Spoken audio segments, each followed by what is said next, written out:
W tym odcinku odwiedzimy Albanię. Zaczniemy od szybkiego przystanku w Szkodrze oraz odwiedzimy zamek w Lesze. Następnie poszukamy dobrego miejsca na rozbicie namiotów albańskiej dziczy. Z rana odwiedzimy Durrës, po czym wrócimy w góry do historycznego miasta Kruże. Dalej nasza podróż poprowadzi nas do zakorkowanej Tirany, z której skierujemy się w stronę Jeziora Ochrydzkiego i Macedonii Północnej. Dzień dobry, jesteśmy pod zamkiem Rozafa obok Szkoder i tutaj jest taka legenda związana z tym zamkiem, że budowali go i on się z dnia na dzień rozpadał, więc budowniczowie poszli do mędrca jakiegoś starego i powiedział im, że muszą poświęcić kogoś, więc wybrali Rozafę, żonę jednego z budowniczych, i ona dobrowolnie została zatopiona w murach tego zamku, żeby zapewnić stabilność budowli. Także dziwnie w sumie. Mamy tutaj również ołowiany meczet, znany również jako Ksamia Bumbit, jakoś tak.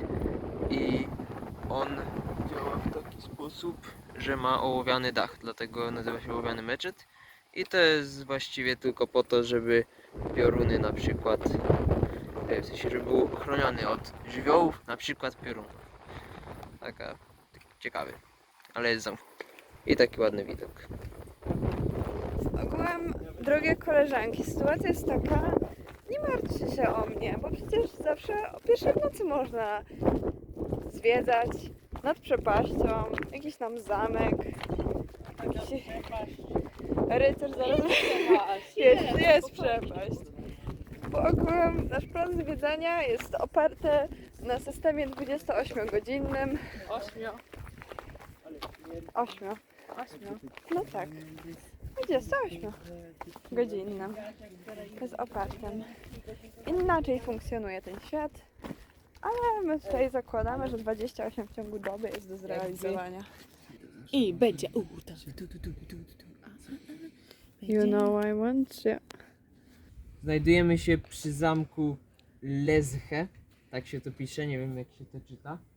I ten zamek jest dosyć ważny historycznie, bo tutaj podobno Skanderbeg, czyli taki największy kozak w historii Albanii, po raz pierwszy podniósł albańską flagę, wyznaczając opór przeciwko Imperium Osmańskiemu w XV wieku naszej ery.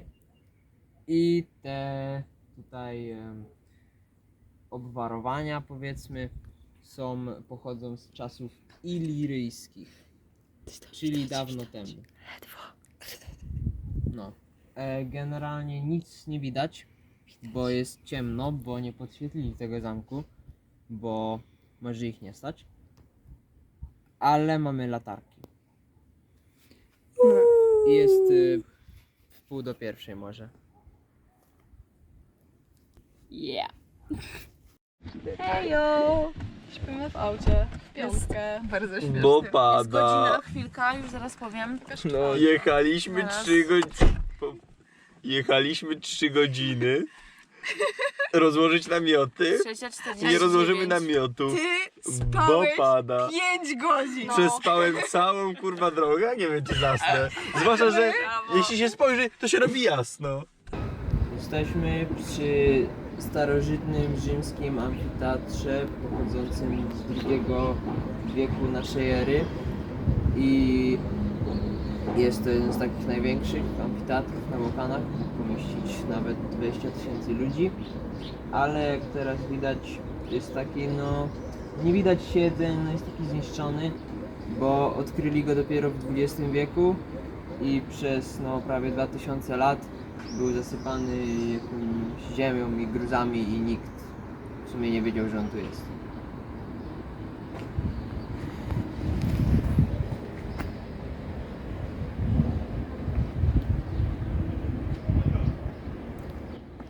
I jeszcze jesteśmy za wcześni, żeby tam wejść. O 9 otwierają. Mamy tutaj rondo, wieżę wenecką i jakiś taki zmutowany hamak. A wieżę wenecką dlatego, że tutaj rządziła Wenecja bardzo długo, jak na większości brzegu Adriatyku. Siemano ze słonecznej Albanii. Teraz jesteśmy przy wodzie i myjemy sobie gareczki. Jest świetne. źródełko wody. Nieskończone dokładnie. Już tyle umyliśmy. Przepięknie.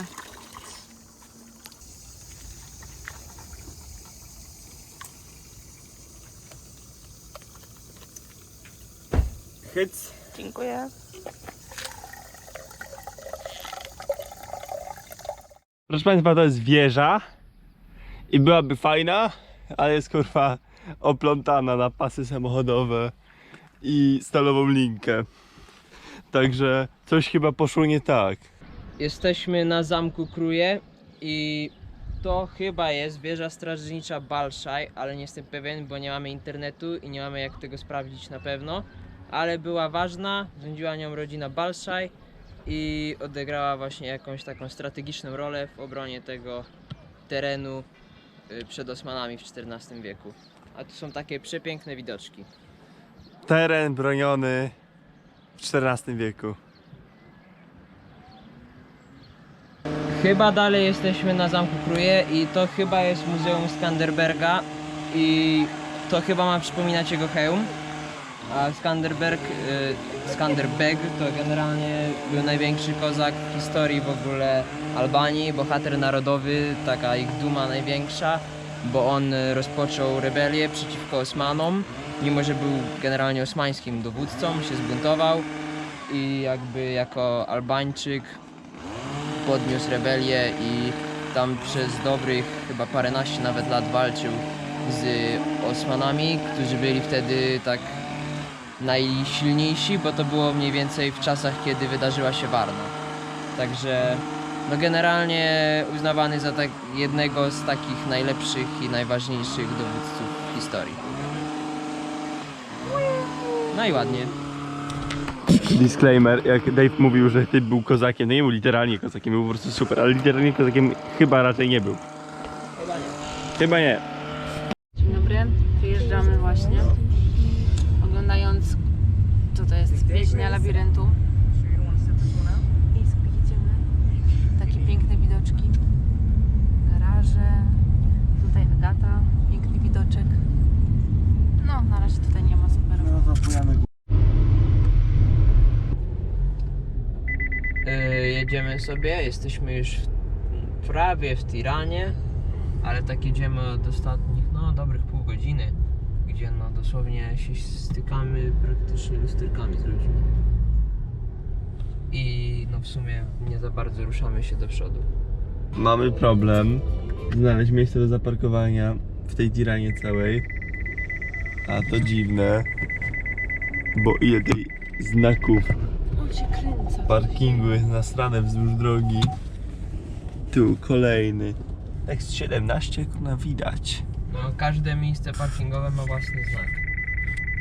Proszę Państwa, ilość kabli jest zatrważająca. Nie wiem, czy kamera oddaje po prostu dużo kabli, a także to jest całkiem ładnie. Jesteśmy w Tiranie, stolicy Albanii, za nami jest muzeum takie narodowe i jest taka piękna mozaika, która przedstawia ważne wydarzenia historyczne z historii tego kraju. A to, na czym teraz stoimy, to jest plac Skanderbega i tam jest jego pomnik, do którego zaraz bliżej podejdziemy. A potem i to jest właśnie ten słynny Skanderbeg. Tak wyglądał podobno.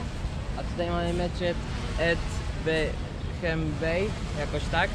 I on ma takie freski, które no nie powinny tu być, ale jakimś cudem przetrwały, dlatego że w czasach komunizmu był zakaz religijny, ale nałożyli na nie taki tynk ochronny i dzięki temu przetrwały do dzisiejszych czasów i można je dalej podziwiać.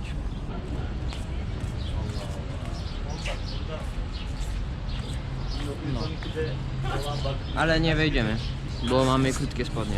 Mamy teraz Bankart, czyli to był taki bunkier nuklearny dla wysokich rangą urzędników, ale no nigdy nie został wykorzystany zgodnie z przeznaczeniem i obecnie jest taką galerią sztuki, do której można wejść i pozwiedzać, ale nie zwiedzamy, bo nie mamy czasu.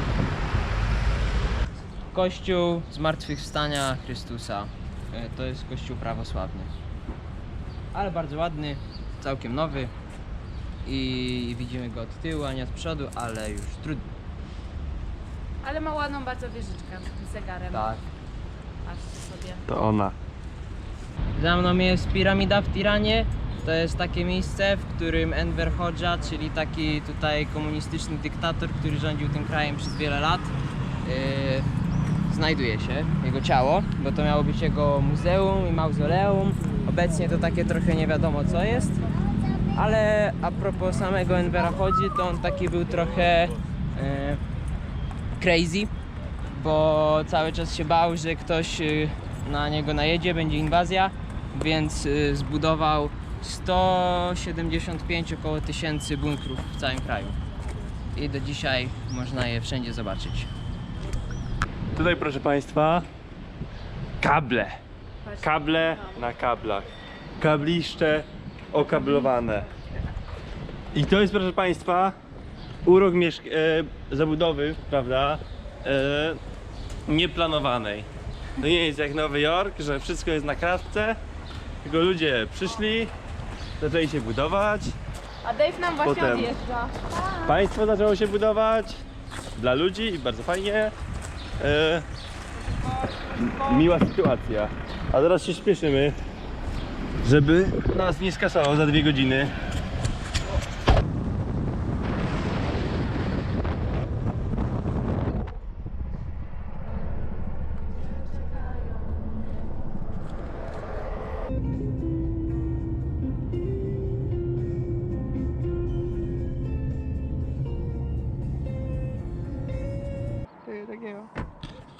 No właśnie, my w złą stronę jedziemy. Czekaj, co?